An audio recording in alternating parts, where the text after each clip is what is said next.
semaine, tout le monde. À quoi de neuf aujourd'hui? La mise à part un nouveau décor, comme vous pouvez le constater. On a également beaucoup de choses pour vous ce matin.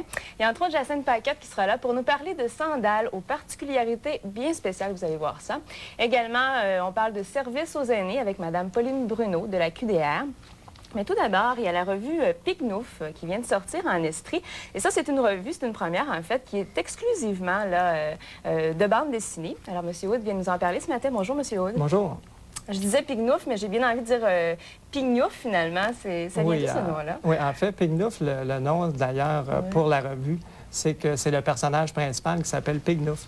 Mais c'est un mot qui existe, qui est dans le dictionnaire, mais qui se prononce Pignouf, qui est un nom qui est utilisé peut-être un petit peu plus par les Européens, plus les Français, qui veut dire personnage mal élevé. Mais ce qui est intéressant dans la série avec ce personnage-là, c'est que lui a des caractéristiques complètement contraires. C'est un personnage sympathique. Donc, ça fait une contradiction. Et ça, c'est votre personnage un peu principal dans la revue. Oui, c'est ça, oui. Et cette revue-là, elle est conçue en Estrie. Oui, c'est ça, la maison d'édition est ici en Estrie. Et c'est une première au Québec, ça, une revue exclusivement consacrée à les bandes dessinées. Absolument, pour les jeunes aussi. Il y a déjà eu des revues de bandes dessinées, mais vraiment axées sur une bande dessinée plus traditionnelle, qui s'adresse aux jeunes, mais en même temps au grand public. C'est vraiment une première au Québec au niveau bande dessinée. Alors, bon, il y a par exemple des bandes dessinées qui vont venir un petit peu à toutes les semaines, comme Pignouf et Hamlet, c'est ça? À tous les mois. À tous les mois, c'est vrai, c'est mensuel, vous avez bien raison. Alors, au niveau du contenu, ça ressemble un petit peu à quoi, là? Si on... OK. Comme Pignouf, lui, c'est un, comme vous expliquez un petit peu tantôt, c'est un sans-abri, un personnage qui se promène un petit peu pour essayer toujours de trouver du travail et sans emploi. Donc, il essaie de se trouver du travail. Et il fait toutes sortes de rencontres là, assez spéciales, dont dans le premier épisode avec le cochon qui s'appelle Hamlet. Hamlet? Oui. Porte bien son nom. C'est ça. Il y a aussi d'autres bandes dessinées. En fait, vous avez des collaborateurs d'un petit peu partout là, qui participent à la revue. Oui. Comme on a vu, Béatrice, qu'on vient de voir un petit peu, c'est un dessinateur de Québec qui s'appelle Macuello. La chronique Infobulle, c'est le professeur du cégep de bande dessinée à Sherbrooke, qui s'appelle Richard Langlois, qui va traiter un petit peu de la bande dessinée en général. Et dans le premier numéro, c'est une information qui se donne sur la première BD qui a existé, qui a été créée aux États-Unis, car c'est le centenaire de la BD en 1995.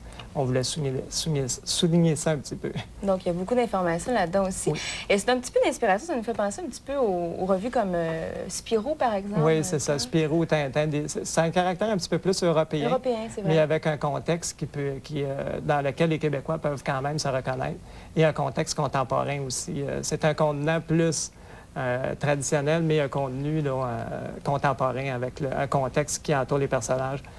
Les enfants peuvent se reconnaître dans certains éléments de notre époque. Et au niveau de la BD québécoise, par exemple, les enfants sont friands encore de ça, de la bande dessinée? Ah oui, oui. Le marché là? Oui, c'est ça. Nous autres, on ne s'était pas lancé dans ce projet-là à l'aveuglette. On avait fait une étude de marché et il y a 91 des enfants qui lisent de la bande dessinée.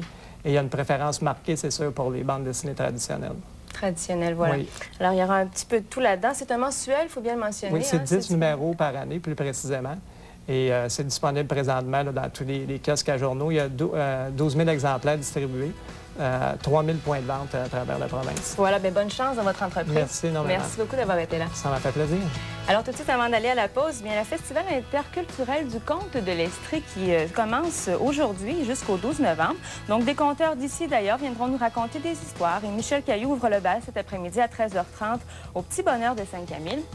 C'est bien sûr des contes pour enfants. Et pour ceux qui ne connaîtraient pas Michel Caillou, c'est l'auteur des textes de Bobino et Bobinette. Alors voilà, on s'en va à la pause et tout de suite après, Jacinthe Paquette nous parle de sandales. Restez là.